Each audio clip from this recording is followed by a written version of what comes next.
Hey guys, welcome back. This is Dragos and I am back with another stand-up comedy special review on this channel where I do reviews of stand-up specials. If you haven't seen any of my previous specials, I've just done Pryor, I've done Chris Rock, I've done Marc, Norman, Seinfeld, Louis, and all kinds of other reviews, so just check them out somewhere around here, I guess. A bit about myself, I am also a comedian. If you want to check out my material, it's here. I've done over 120 shows last year in Europe, over 80 cities. So that's kind of my qualifier to do this, right? If you want to see, oh, is this guy funny or any good at comedy? Why don't you check out my material and then kind of judge based on that if my particular review or opinion on these specials has any worth to you. Now, for this particular video, I wanted to sit down in anticipation of Hannah Gadsby's second special, Douglas, that is going to be coming out in a couple of weeks. I wanted to sit down and look at her first special, Nanette. Now, if you're not familiar with Nanette, Nanette came out in 2017 and it was received, how should I say this, very differently by different kinds of people. There was a lot of critical acclaim for it, there's a lot of people hating on it, there was just a lot of emotions going all over the place. Dude, which I personally feel it's great, because if you put something out and nobody gives a shit, then maybe you didn't do it right. But in this situation, everybody with Nanette, everybody had an opinion. Everybody, especially men on the internet, had a lot of negative opinions, and here are some of them. Just look at the breadth and the extent and the knowledge behind the comedy expertise of these people on the internet. But so that's why I thought let's take a bit of time and look at the actual special and see if it's funny, because the major kind of complaint was this is not comedy, this is not funny, right? And this is obviously coming from people that have used no form of analysis, no form of metric, and no point of reference, right? So at this point, I feel like, having done over 20 specials, reviewed them from a laugh per minute perspective, character, voice modulation, and also a couple of other aspects, I figured, why don't we sit down and look at Nanette in anticipation of Douglas? I did exactly that, and I used the same kind of methodology as the previous ones. And even I had it in Seinfeld there for comparisons, just so you guys get an idea. Now, if you want to skip directly to the numbers and the graphs and whatever, you can do it so at the minute here. In terms of my particular opinion on this special, I remember watching it when it first came out in 2017, and I also rewatched it now, and I think it was a really good special. It was a good special from an LPM perspective, if you look at it, and it was a good special from a topic perspective, right? I like to look at Nanette as the bring the pain for women/LGBTQ community, right? I thought it was funny. One thing that I particularly appreciated about it was the sarcasm, right? And it also added a lot of the emotional subtext. This special had a lot of depth, right? You see, especially if you haven't kind of checked out the Marc Norman review yet, one of the kind of comments I make there, and a lot of comedians I've kind of told them to go more into a story perspective and more into a depth type of approach to comedy. Now, that's not for everyone. Doesn't necessarily mean he has to do it. Hannah Gadsby did it with her context, and I think she did it really well, right? But a lot of people were extremely surprised and flabbergasted, and they were very vocal about her on the internet. So this special had like the reverse reception that Chappelle's Sticks and Stones special had, right? Basically, for this one, the critics love it, and the audience on Rotten Tomatoes, the audience, hated it. And a lot of times you will find that the audience that cares the most is most vocal, or the audience that has felt something is the one that was most vocal, right? So I think the thing that really kind of struck people was that it was so different from everything out there, right? And by different, I mean it had like a big chunks of silence, right? At one point in this special, there is no joke and complete silence for 4 minutes. 4 minutes, that's an entire set in New York, right? 4 minutes of silence. So I think that was the biggest issue that people had with the special. It was like, this is not comedy, it's not funny. However, if you look at the special, if you look at the numbers, the first 48 minutes are fucking hilarious, right? The LPMs are high, they're competitive with all the other kind of comedians in the space, and then 38 minutes is a lot, right? So I think she did that in a way to kind of gain the trust of the audience and then tell her story as she says, right? Now, a lot of people were extremely surprised by this format, mostly because they hadn't seen it before within American stand-up. And this particular special was basically aired on Netflix, and it was obviously the majority of the people, at first at least, that watched it were Americans. And I think the American style of stand-up is more geared toward club, nightlife type of performance, right? However, with Hannah Gadsby being from Australia, Tasmania, she has performed a lot for the Australian circuit, and she has done the Edinburgh Fringe. Now, the Edinburgh Fringe is the largest comedy festival in the world, where you can just go there and perform throughout the month of August. What the fuck? Throughout the month of August. Basically, you have 30 days performance every day, every day, every day, every day. And similar with the Melbourne Fringe, where this particular show was kind of run through, was tested, and so on and so forth. I have personally been to the Fringe a couple of times, and you know, when you go there, you see all types of performances. You see stuff that's more theatrical, stuff that is more just pure stand-up. You get a lot of American comedians coming to the Fringe as well. You get a lot of comedians from all over the world, right? So a big theme of the Fringe is the UK kind of like Commonwealth type of comedy tends to be more storyline oriented and more emotion focused, right? And you see a lot of this there, right? You see people talk about politics, you talk about religion, you know, the LGBTQ movement, and all kinds of issues, right? So I particularly it did not take me by surprise. I think this is the big issue that a lot of people have with it. It took them by surprise. And I thought one thing this special had, you know, it's very educational. It does shine light on some of the issues and some of the trauma that you know, people experience. And you know, comedy is basically trauma plus time, right? You have to marinate it. In order to be a comedian, you have to kind of have a sense of despair, and you have to let that marinate for a couple of years, like a chicken. Now, Hannah Gadsby is by no means the first one to kind of take trauma and turn it into comedy, right? Like frustration, all kinds of emotion, basically bring it out there.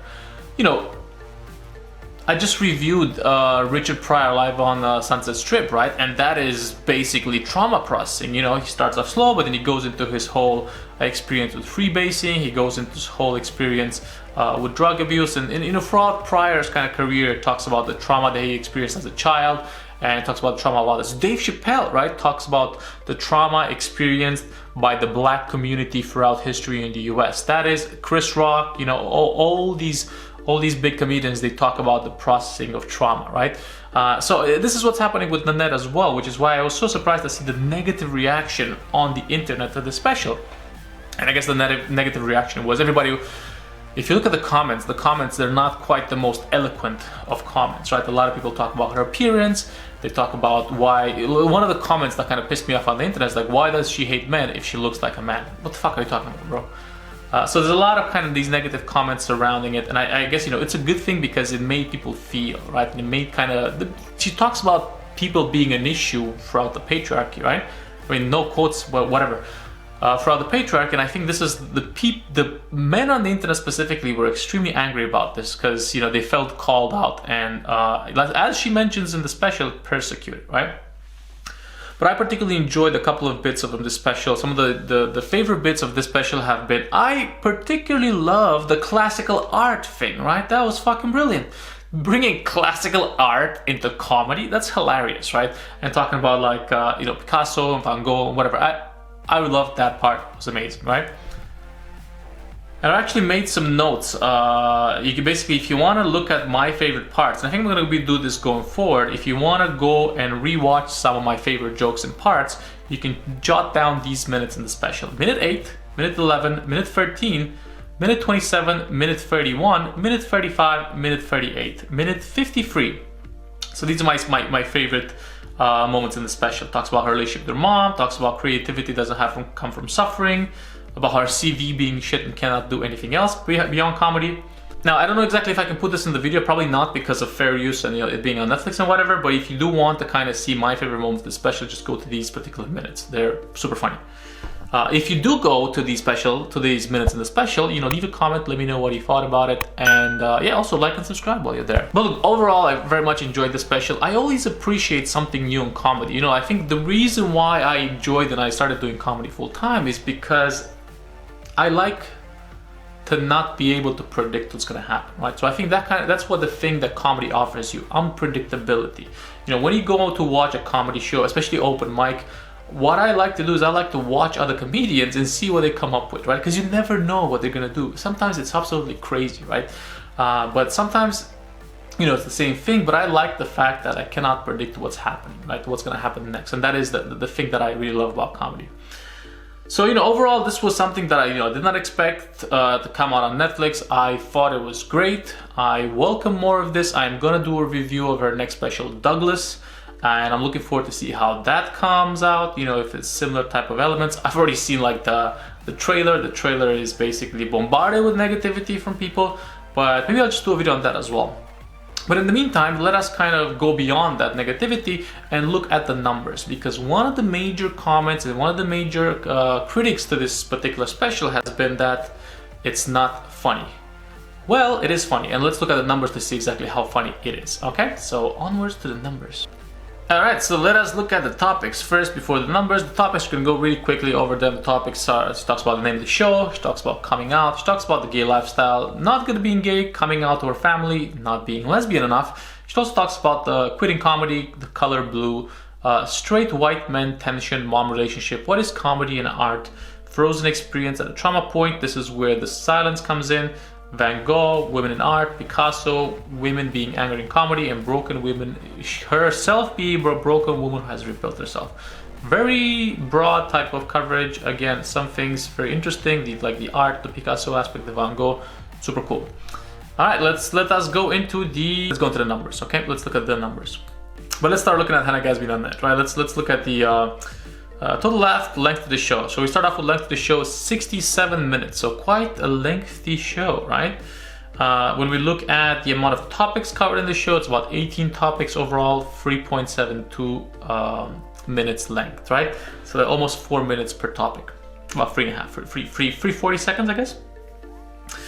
All right, let's look at the total laughs. So total laughs is 246 for the entire show, which brings it to 3.67 laughs per minute. Now, 3.67 is without a doubt the lowest I've had in terms of laughs per minute so far, right? But I will go into that a bit more, and you will see the graph. Actually, what I've done is I've also sectioned, because the silence, the 4 minutes, actually there's about, well, let's just look at the numbers.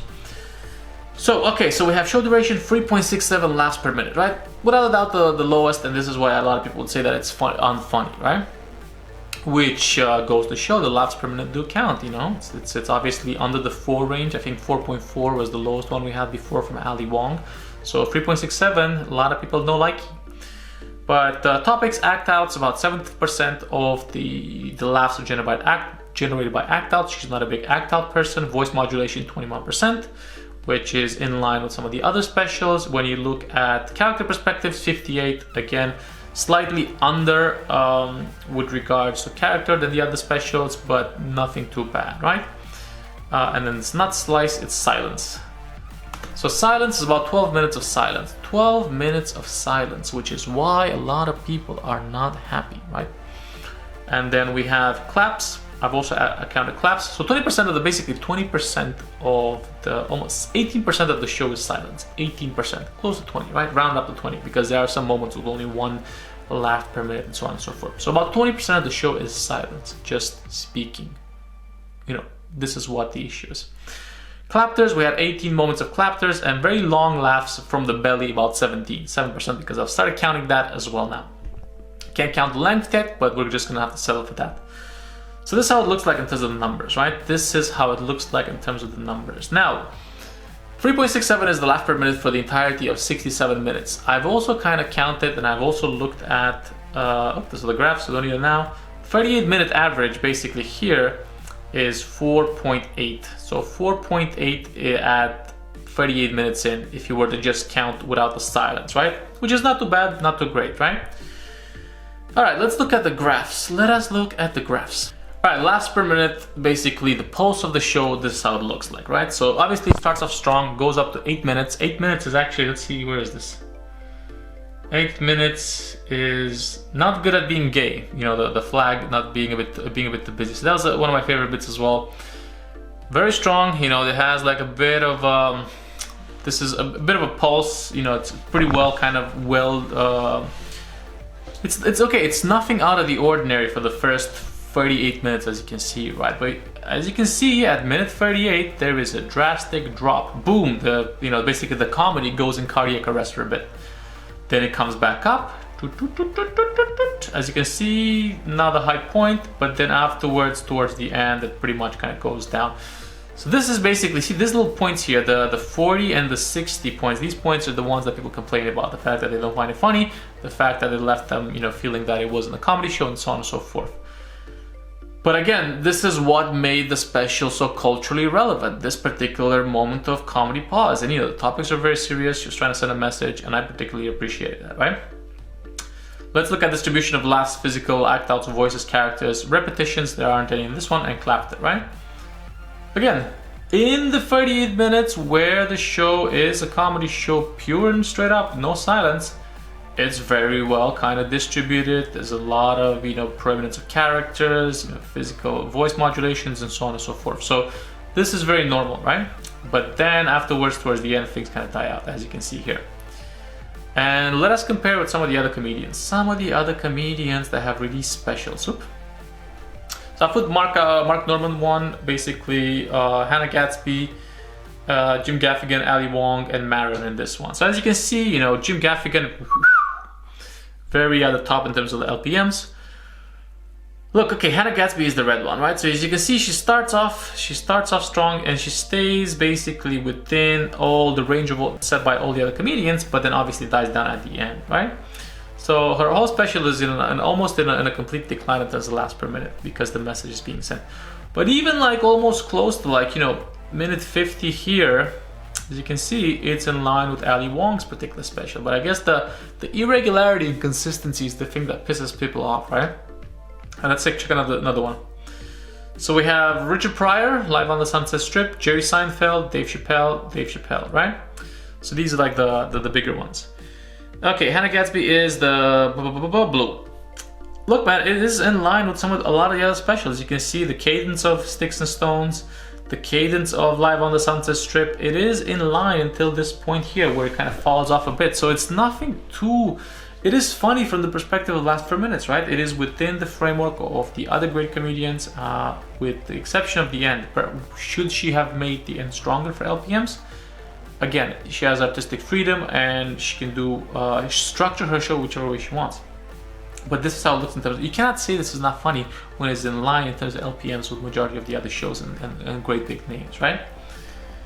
Okay, let's see. One last one. We're looking at, okay, so I put this one in context with a couple more female comedians that I've kind of reviewed. Also Sebastian and Mark Norman, right? So as you can see here, it is pretty much, you know, Taylor Tomlinson, Mark Norman, and Sebastian as well. They're very different styles of comedy. A lot of punchlines, a lot of act outs. Very, very different in terms of Nanette and Hannah Gadsby. However, as you can see, there is very large amount of similarity for the first 20 minutes, 25 minutes with all these other comedians, right? And it stays consistent with the exception of the last, as you can see, 15 minutes where things just kind of drop off, right? But, you know, if you were to just purely analyze it from an LPM perspective, the show is funny, the show is hilarious. Of course, it has some moments of silence, and the moments of silence are about 12 minutes, right? 12 minutes of pure silence in the show, which is, again, 18% almost. I guess it makes a lot of people uncomfortable to have that degree of silence. You know, sometimes it can feel like you know, in a comedy club, if you were to do 4 minutes of continuous silence, basically you'd be kicked off, right? Because you have a 5-minute set. Of course, the other thing here is like this was not a comedy club. This was the Sydney Opera House. People paid to see her, right? So this is my kind of like philosophy on this. If people pay to see you, if you are good enough to elicit people to pay for your show, then you have complete freedom of you know, artistic creation and expression. So I don't know exactly what the issue a lot of people had with this. I think the problem was they did not know what they were getting themselves into. This is why the rage. People did not know what they were signing up for. Hence, they were extremely angry, and you know, they took it in a negative way. But I particularly enjoyed this show. A comedy, I do integrate some more of the substance, but overall it was a fun special, and I am very excited to watch Douglas to see what else she comes up with. If you guys agree, if you disagree, let me know why in the comment section below. Let me know what other comics, what other type of specials to look at. I have received, you know, requests for like Richard Pryor, some of the other ones for Carlin, for like Gerard Carmichael. Recently, somebody asked me to do.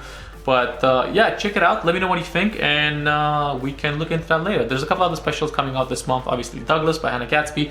There is also a Patton Oswalt special coming out, so I'm gonna look at that as well. There's Eric Andre. There's a Jim Jeffries special coming out. Maybe I should do a whole video just on what specials to look forward to, right? But thanks a lot for watching. Drop me a subscribe, a like, share some love, and if you like this video, share it and come back for more. Thanks a lot. This is Dragosh, and the graphs are at the end as per usual if you want to see how they kind of race together. Thanks and bye.